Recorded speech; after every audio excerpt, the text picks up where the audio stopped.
Hello বন্ধুরা, আমি শুভঙ্কর মণ্ডল educational study চ্যানেলে তোমাদের সবাইকে স্বাগত।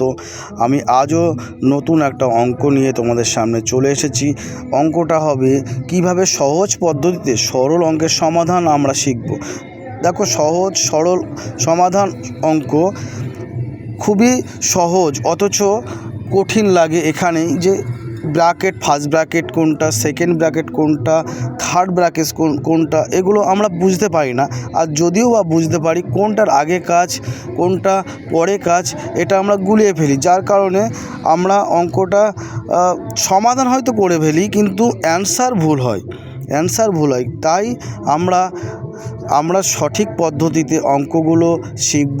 কোনটা আগে করতে হবে, কোন ব্র্যাকেটের কাজ আগে গুণের কাজ করতে হবে, না আগে বিয়োগের কাজ করতে হবে, না আগে ভাগের কাজ করতে হবে, এইগুলো নিয়ে আমরা অনেক সমস্যায় পড়ি, যার কারণে আমরা সহজ সরল সমাধান অথচ আমাদের কাছে জটিল হয়ে যায়। তাই আমরা সহজ পদ্ধতিতে আজকে কিভাবে সমাধান নির্ণয় করতে হবে সেটা আমরা দেখব। দেখো, একটা খুবই সাধারণ একটা অঙ্ক আমি আজকে নিয়ে এসেছি, খুবই সাধারণ অঙ্ক।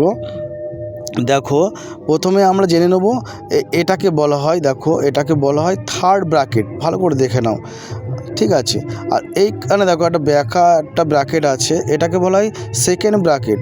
আর দেখো একটা আছে ব্র্যাকেট সমান দুই দিকে, একটা ব্র্যাকেট, এটাকে বলা হয় ফার্স্ট ব্র্যাকেট, ঠিক আছে। তো অঙ্কটা আমরা কি করেছি, অঙ্কটা 1 যোগ 1 বিয়োগ, দেখো থার্ড ব্র্যাকেট নিয়েছি, থার্ড ব্র্যাকেটের মধ্যে 1 যোগ 1 আছে বিয়োগ, তারপরে দেখো সেকেন্ড ব্র্যাকেট আছে, সেকেন্ড ব্র্যাকেটের ভিতরে কি আছে 1 যোগ 1 বিয়োগ, তারপরে দেখো ফার্স্ট ব্র্যাকেট আছে, ফার্স্ট ব্র্যাকেটের মধ্যে 1 যোগ 1 বিয়োগ 1, তারপরে ফার্স্ট ব্র্যাকেট দিয়ে ক্লোজ করা হলো, সেকেন্ড ব্র্যাকেট দিয়ে ক্লোজ করা হলো, থার্ড ব্র্যাকেট দিয়ে ক্লোজ করা হলো।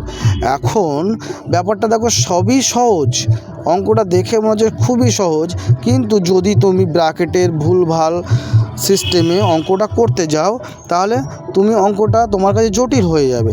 এখন ব্র্যাকেট ক্লোজ করার পদ্ধতি হিসেবে আমরা অঙ্কটা করব। দেখো, প্রথমে আমরা অঙ্কটা কি করব, প্রথমে আমরা ফার্স্ট ব্র্যাকেটের কাজ করব। এই যে ফার্স্ট ব্র্যাকেট, এই ফার্স্ট ব্র্যাকেটের কাজ করব। তার জন্য আমাদের কি করতে হবে, অঙ্কটা যেমন আছে তেমন প্রথমের দিকে বসাতে যাব আমরা। 1 যোগ 1 বিয়োগ থার্ড ব্র্যাকেট, 1 যোগ 1 বিয়োগ সেকেন্ড ব্র্যাকেট, 1 যোগ 1 বিয়োগ ফার্স্ট ব্র্যাকেটের মধ্যে 1 যোগ 1 2 হয়, বিয়োগ 1 bracket, first bracket, second bracket, third bracket. এবার আমরা কি করব, আবার সেম টু সেম প্রথম দিক দিয়ে বসাতে যাব। আমরা প্রথমে ফার্স্ট ব্র্যাকেটের কাজ করব, সেকেন্ড ব্র্যাকেট কাজ করব, তারপর থার্ড ব্র্যাকেট কাজ করব, এটা আমাদের মাথায় রাখতে হবে। তাই জন্য আমাদের কি করতে হবে, সেম টু সেম ওইভাবে আমাদের অঙ্কের প্রথম দিক দিয়ে বসাতে যেতে হবে এবং first bracket, second bracket, third bracket কাজ করতে করতে আমরা আস্তে আস্তে অঙ্কের সমাধানে চলে আসব। তাই আমরা কি করব, 1 যোগ 1 বিয়োগ 1, তারপরে আমাদের 1 বসাবো, যোগ 1 বিয়োগ সেকেন্ড ব্র্যাকেট, তারপরে 1 যোগ 1, তারপরে বিয়োগ, দেখো 2 থেকে 1 বাদ দিলে হয় 1, ঠিক আছে। তারপরে দেখো আমাদের ফার্স্ট ব্র্যাকেট কাজ হয়ে গেল, ফার্স্ট ব্র্যাকেট উড়ে গেল মানে উঠে গেল, মানে শেষ হয়ে গেল ওর কাজ। এবার আমাদের তাহলে কী হবে, সেকেন্ড ব্র্যাকেট রয়েছে, সেকেন্ড ব্র্যাকেটটা বসিয়ে দিলাম, তারপরে লাস্টে থার্ড ব্র্যাকেট ছিল, থার্ড ব্র্যাকেট বসিয়ে দিলাম। এবার তারপরে আবার আমরা কি করব, আবার আমরা প্রথম থেকে বসাবো 1 যোগ 1 বিয়োগ থার্ড ব্র্যাকেটের মধ্যে কী ছিল 1 যোগ 1 বিয়োগ। এবার আমরা কি করব, থার্ড ব্র্যাকেটের কাজ, সেকেন্ড ব্র্যাকেটের কাজ করব। সেকেন্ড ব্র্যাকেটের মধ্যে কী আছে 1 যোগ 1 কত হচ্ছে 2 বিয়োগ 1, সেকেন্ড ব্র্যাকেট ক্লোজ করে দিলাম, থার্ড ব্র্যাকেটও ক্লোজ করে দিলাম। তারপরে আমরা কি করব, 1 প্লাস 1 বসাবো বিয়োগ যেমন আছে থার্ড ব্র্যাকেটের মধ্যে 1 যোগ 1, তারপরে কি করব, বিয়োগ চিহ্নটা বসাবো। তারপরে দেখো 2 থেকে 1 বাদ দিলে কি হয়, 1 হয়, আমরা বসালাম 1। তারপরে আমরা কি করব, আবার আমরা সেকেন্ড ব্র্যাকেট উঠে গেল, এবার আমরা থার্ড ব্র্যাকেট বসাবো। তারপরে আমরা কি করব, 1 যোগ 1 বসাবো বিয়োগ, তারপরে দেখো 1 যোগ 1 থার্ড ব্র্যাকেটের মধ্যে কী হচ্ছে 1 যোগ 1 মানে 2 বিয়োগ 1।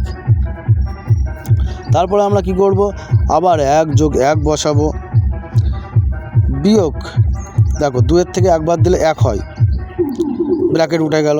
তারপর দেখো কী হবে, 1 আর 1 যোগ করলে কত হচ্ছে 2 হচ্ছে, বিয়োগ 1। তারপরে দেখো কী হচ্ছে, 2-এর থেকে 1 বাদ দিলে হয়ে যাচ্ছে 1। দেখো আমাদের সমাধানে উত্তর হয়ে গেল 1। এটাই হচ্ছে আমাদের উত্তর।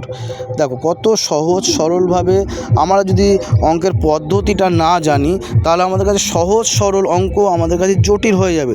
তাই আগে আমাদেরকে শিখতে হবে, পদ্ধতিটা শিখতে হবে, সিস্টেমটা শিখতে হবে। সিস্টেম না শিখলে আমরা যেমনই অঙ্ক করি না কেন আমরা ভুল ভ্রান্তির মধ্যে ঢুকে যাব, এবং যেটা আমাদের ভবিষ্যতের জন্য প্রচণ্ড খারাপ একটা দিক হয়ে উঠবে। আমরা কিছুই শিখতে পারবো না, অঙ্কে আমরা কাঁচা থেকে যাব, অঙ্কে আমরা ভয় পাবো, এবং আমরা যখন আস্তে আস্তে আমরা উপর ক্লাসে উঠব আমাদের এডুকেশনাল একটা গ্যাপ থেকে যাবে। আমরা আমাদের কম্পিটিটিভ এক্সাম যখন আমরা দিতে চাইবো তখন আমরা অনেক কাঁচা থেকে যাব, আমরা সেই সব ক্ষেত্রে উন্নতি হতে পারবো না। তাই আমাদেরকে প্রথম থেকেই আমাদেরকে অঙ্কে তৈরি হতে হবে, মজবুত হতে হবে, শিখতে হবে, শেখার মতো করে শিখতে হবে।